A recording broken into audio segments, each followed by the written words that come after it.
All right, Nick Wright, we haven't talked in a while. I mean, I think the important thing to start with is the first American Pope. And I've got a question to you because you're really good with rankings. Is there a power rankings for Well, in my Pope? How lifetime, do John you? Paul II. I just feel like he was an all Okay, timer. I also remember because I grew up Catholic. I yeah, remember it was a big I know deal. that for some reason. So Yeah. I'm gonna get this wrong, but there was maybe something happened where St. Patrick's Day maybe fell on a Friday during Lent. There was something where it's like, oh man, a bunch of Catholics want to eat meat this day, but it's like a Friday during Lent when you're only supposed to have fish. I just remember that he was like, I talked to God, and this one time it's okay, and I was like, that guy's awesome. I was like, that's pretty sick. He All right, he audibled. audibled. I never know anything that I read on the internet these days, but if it's true that this is our first ever pope to have a spicy Twitter presence, I like that.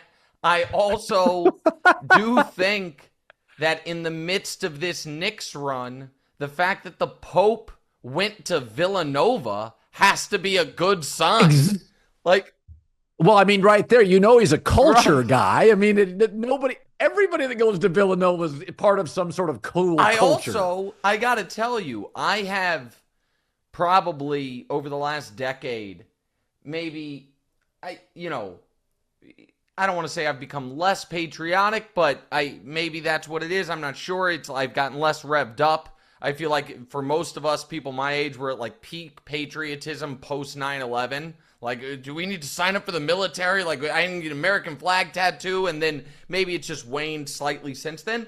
I do have to say, when I heard them say American Pope, I was like, that is awesome. I was like, I didn't even know we were eligible. Like, for some reason, I was like, I didn't even know that was on the board. This guy he was born in Chicago, went to Nova, and now he's the Pope. That's pretty sick. That's pretty sick.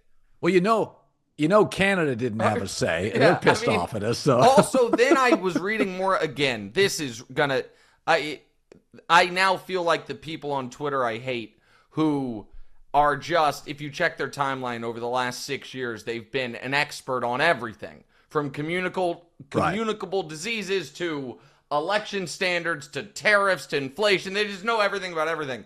right. So I don't claim to know a lot about this at all.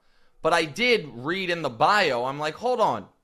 He got his big promotion was he got to recommend who got to be a cardinal and who didn't. And then the new pope is voted on by the cardinals. So at least in my world, I'm like, well, all the guys voting kind of owe their jobs to him. He should have been way better than 100 to 1 betting favor, like dog. Like he had an inside track. All these guys gotta like him. So I think it's pretty cool. I'm excited for it. No, it's I was actually into it today, and somebody on the staff had said, all these people showing up. And I said, guys, you have to remember, if you're a devout Catholic, I mean, this is people get excited when the Patriots have a new coach. You don't think they're going to get excited for a new Oh pope? yeah, I do think that particularly the crowd is stunning and how emotional Oh, and moving it is for yes, people. And I think remarkable. folks that aren't devoutly religious, it oddly the best comp might be like the way we get worked up about like if your team wins a championship, like we'll go to the parade, like you just and it's not I'm I'm agnostic, and it was it's emotional to moving me. and seeing and I also think it's an interesting reminder again as someone who was raised Catholic, did first communion, all that stuff, went hell that's odd, went to Catholic school until fifth grade. um that it is a reminder of the when you see like how powerful the Catholic Church is, particularly in like Latin America, and you see the different Yeah. flags, and I think it is a cool special thing. And I mean, there was, not to get too like into world history, but there have been large stretches of human history when the most powerful person in the world was the Pope, Well, you know what I mean? Where that was essentially the highest office in the land. I don't know if that is necessarily Right. still the case, but it is still, it's a heck of a thing. And the other, I feel yeah, honestly in my over the last 6 to 7 years is that I think a lot of people look at religion for a grounding mechanism. They don't necessarily read the Bible every day, but if they go through a crisis, they lose somebody in their family, it grounds them. It's a foundational, structural piece of their life. And I do think, I told my wife this about a year ago. I said, people keep saying we're becoming less religious. I said, watch with AI. AI, a lot of people don't know where it's going. You're going to be replaced. And I said, people are going to look for security and to get their feet on the ground. The more fluidity and the more change in the world, the more people seek structure, almost as if when we're in wartime, ice cream sales I'm sure. Yeah. go up, comfort food goes up. Well, AI, what's happening in the world with tech, but AI especially. I mean, there are people making predictions that 30% of jobs will be eliminated. I think during times like that, we have an interesting way as human beings to seeking the really important things, which is family, love, security, home. I think we'll become less mobile as a nation. People will feel disjointed if they're losing jobs, and they feel a sense of what's real and what's not, and robots. And I really do. I think religion, and I say this as somebody that's not religious. I think religion is making a bit of a Religion comeback. making a bit of a comeback. I love that. I do. I so I have a lot of thoughts on this because so I this is the saying, there's no atheist in a foxhole, right? So like that is to me like somewhat objectively true. So I'll just tell a anecdote from my personal life, or a couple actually. Um so 9 years ago, gosh, I think it was 9 years ago. Um, I got I got a call from one of my dad's friends and it was Yeah. one of those things where I'm like, the moment I saw the name on the phone, I was like, well, I don't know how, I just like, this is bad. Like, this guy wouldn't call me, and it's at night, and you know Sure. what I mean? The moment I got the call, and my dad had a medical event, and it was out of nowhere, and he said, hey, uh, Nikki, you gotta come to the hospital. And I said, I'm like, okay, is my dad okay? And he said, I don't know. And it was about a 15-minute drive from my apartment. This is when I was still in. So I got it wrong. It wasn't 9 years ago. I was still living in Kansas City. So 15 years ago, 12 years ago, whatever. Maybe 12, 13 years ago. And uh, and on the way to the hospital, I guess I was praying.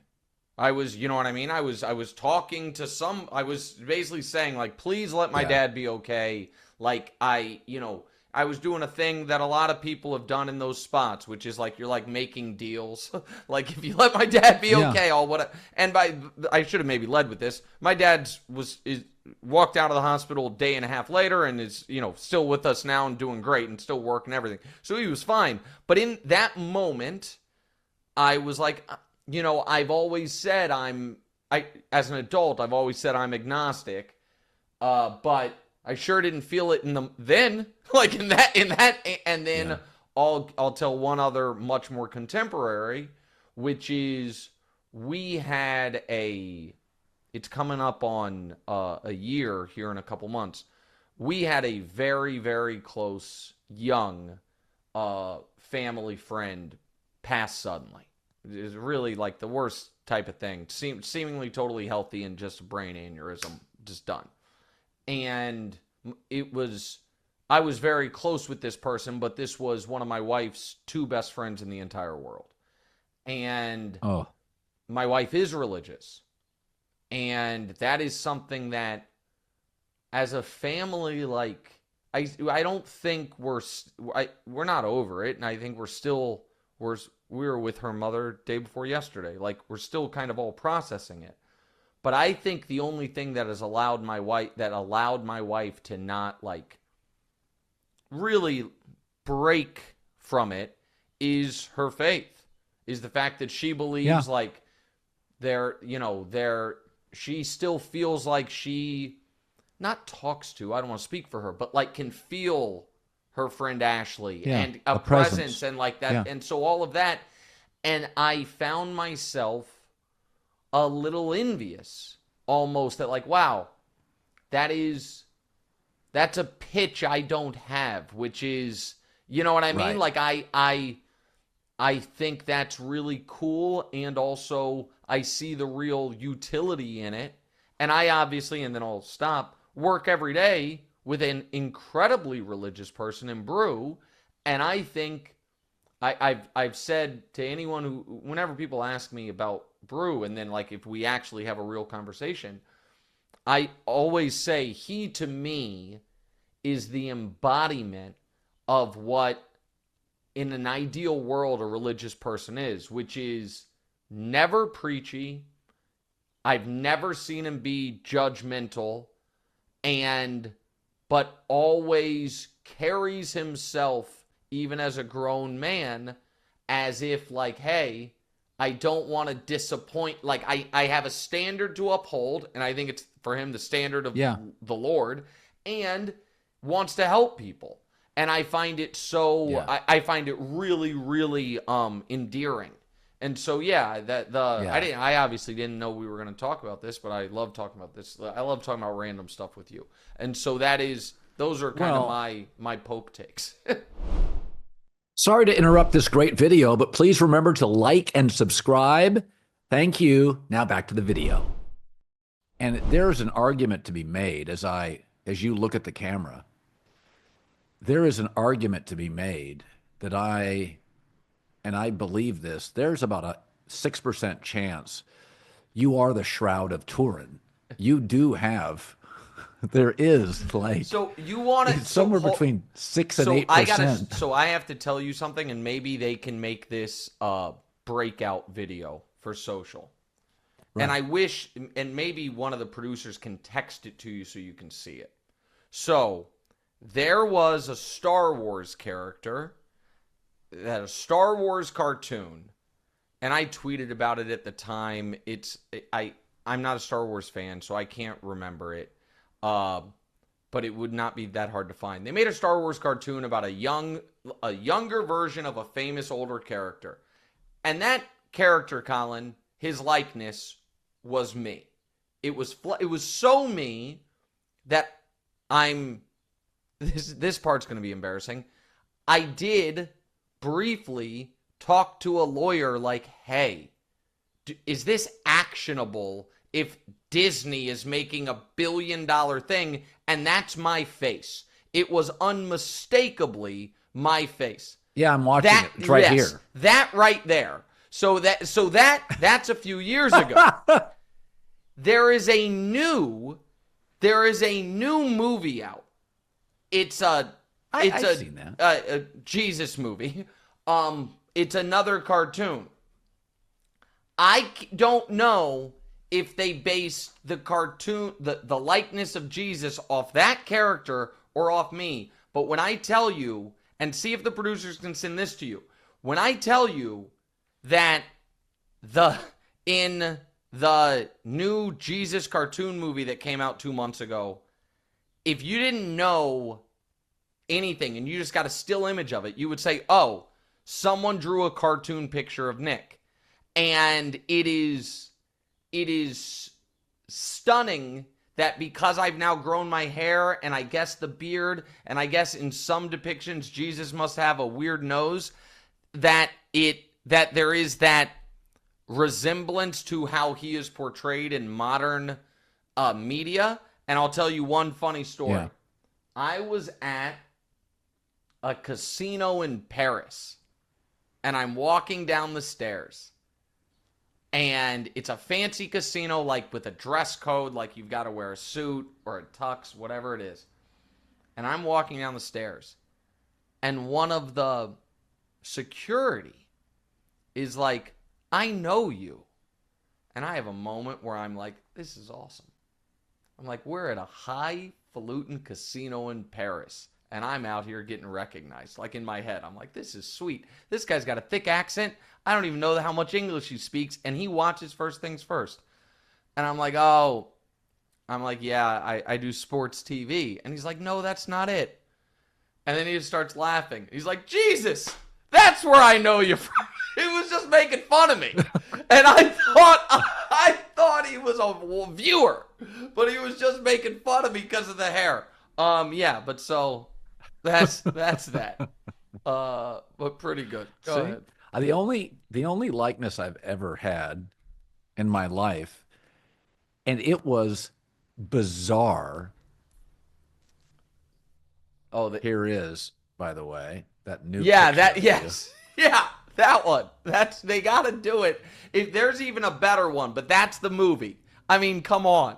Like what's happening here? But go ahead. Who did people say you So look our like? guys can also guys, find the picture of the Swiss World Cup goalie. I am not joking. It lasted for a Oh, year. really? I literally went online to see if there, it was like, is there family heritage? Because a lot of people will send me stuff. It So I it looked like me at 36 years old. So I Exactly. got I so what'll surprise people that didn't know me when I first started with you, almost God, now it's been almost 10 years, believe it or not. I used to have basically a shaved head. And at that time, I Yeah. also lived in Texas and I'm Italian, so when I tan, like my complexion gets kind of like more of like a olive, and so I was in Yeah, you're Sicilian right. almost. Yeah. Um so and I used to not have the beard, just a goatee and a shaved head. I got Shaka Smart, the basketball coach, all the time. I got Shaka Smart, and then there was an Ole Miss basketball player that everyone hated. That again, the producers could really put this together. Marshall Henderson. I got Marshall Henderson and Shaka Smart a lot. I But remember the him. the, the thing is, the reason I get it a lot is the same reason Scott Van Pelt gets it a lot. Scott Van Pelt, it's like shit, got bald guy glasses. They think it looks like Scott Van Pelt. For me, it's does your fit? Is there anyone in the world who has a roller coaster nose and your facial hair, and then they'll say I look like them. So I there's a bunch of lookalikes. I also still to this day sometimes people see me and ask, and this one is not complimentary because I get a bunch of not complimentary ones. I get Manu Ginobili. There was a guy named Frank Ribery who was a French soccer player who had a giant facial scar, and they thought it was me.